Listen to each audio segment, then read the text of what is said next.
নবীজি উহুদের প্রান্তরে যাবেন, ঠিক সেই সময় আল্লাহর নবী মুহাম্মদ রাসূলুল্লাহ সাল্লাল্লাহু আলাইহি ওয়াসাল্লাম বললেন, ও আমার সাহাবীরা শোনো, যুদ্ধের ময়দানে তোমরা দেখতে পাচ্ছ এই রণাঙ্গনে যদি তোমরা শহীদ হয়ে যাও তাহলে শহীদ হওয়ার সঙ্গে সঙ্গে জান্নাতের সবুজ পাখি হয়ে যাবে। একজন যুবক সাহাবী খেজুর খাচ্ছিলেন, নবীজি বললেন, আমি যদি যুদ্ধের ময়দানে শহীদ হয়ে যাই তাহলে বিনিময়ে কি পাবো?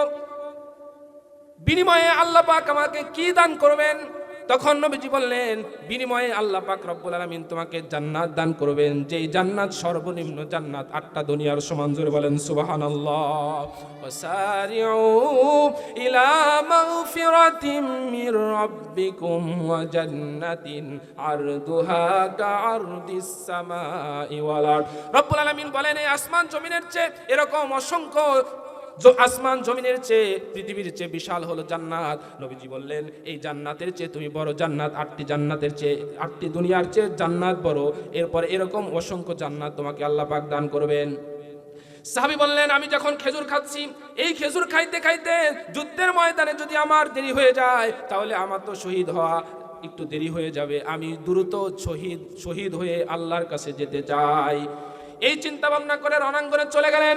যুদ্ধ করতে করতে এক পর্যায়ে শহীদ হয়ে গেলেন। যুদ্ধ যখন শেষ হয়ে গেল, আল্লাহর নবী মুহাম্মদ রাসূলুল্লাহ সাল্লাল্লাহু আলাইহি ওয়াসাল্লাম সেই যুবককে সামনে করে বললেন, এই যুবক হলো জান্নাতি, এই যুবক হলো জান্নাতি। জোরে বলেন সুবহানাল্লাহ।